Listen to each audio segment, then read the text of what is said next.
Hi, Mary here at Mary's Heirloom Seeds, and today we're going to talk about peas. Peas are an excellent cool weather crop.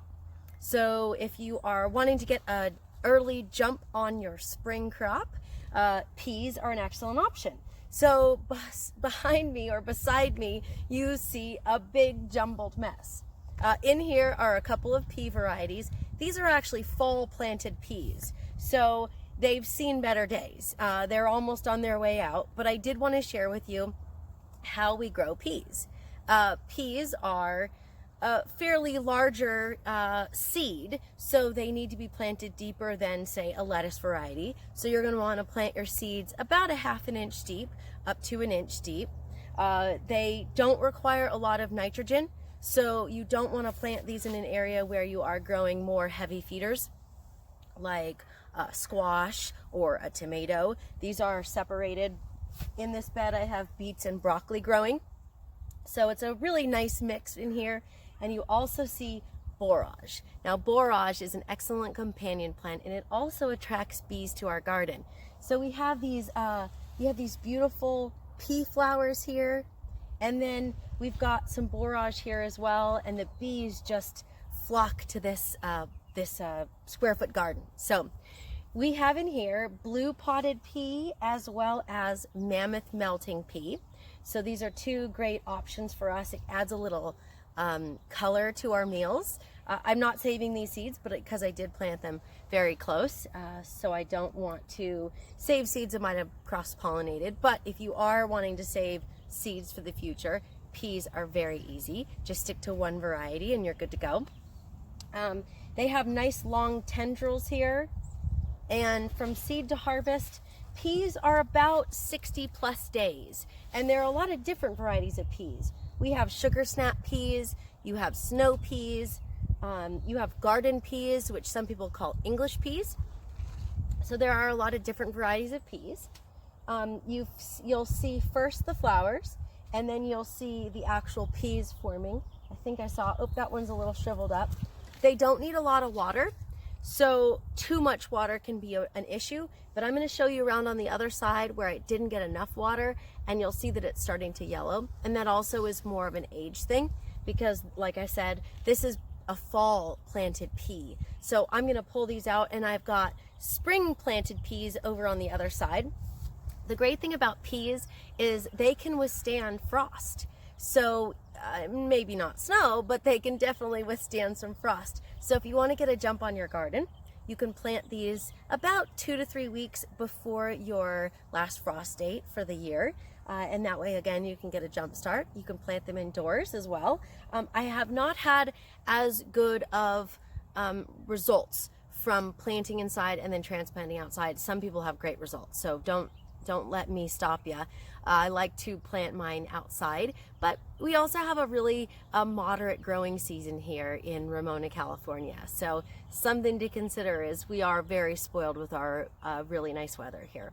It is February and the sun is shining and it's beautiful outside, but these peas have withstood cold days, warm days. For example, it's in the 70s today, but it was in the 60s the other day, and it was in the 20s at night. And this plant has weathered a lot of ups and downs as far as the weather goes. So planting peas is really easy. Like I said, they don't need a lot of high nitrogen fertilizer, because that will give you a lot of greenery and not a lot of peas.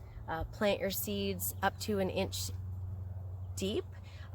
If you turn over your soil before you get started on planting peas, turn them over and definitely give them some support. So this is a trellis. Well, this is my idea of a trellis today. These can grow up to 7 feet tall, but I didn't have the space to grow up today.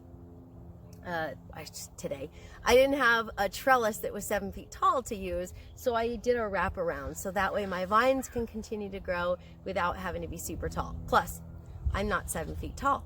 I'm a little on the shorter side, so I want to have my peas a little lower so I can actually reach them. It would be a little frustrating to have these beautiful peas 7 feet up and not having a way to get to them. So we're going to go ahead and turn the camera around, and I'm going to show you the inside of the pea plant as well. All right, as I mentioned, we have two varieties of peas here, and we have borage.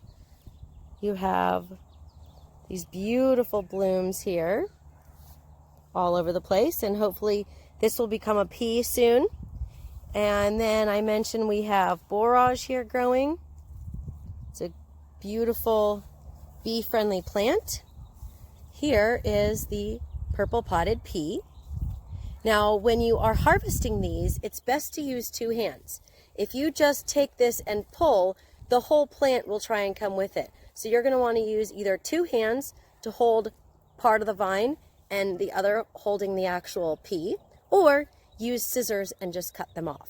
You don't want to just pull, otherwise you're going to end up with a big mess. And over here we have mammoth melting pea. These are much skinnier. Oops, there we go. There you can see it. Much skinnier. These are another really good one, and they produce a lot.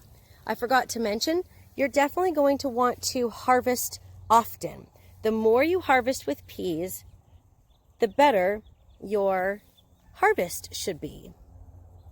These are beautiful peas. I love them. They're so good. You can eat them raw. You can cook them in stir fry. And I did mention we have some yellowing of the leaves here. This is old and it didn't get a lot of water, so it's definitely time to get started on some other ones. These flowers, though, are just gorgeous.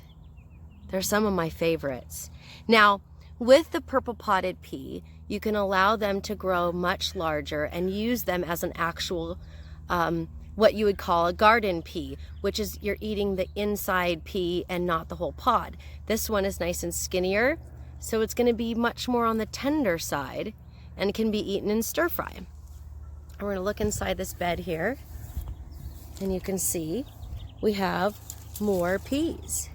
Lots of peas. All over the place, peas.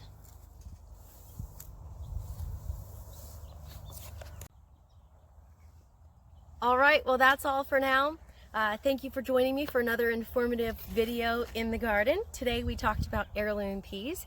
If you have any questions, please feel free to email me. You can reach me at mary@marysheirloomseeds.com.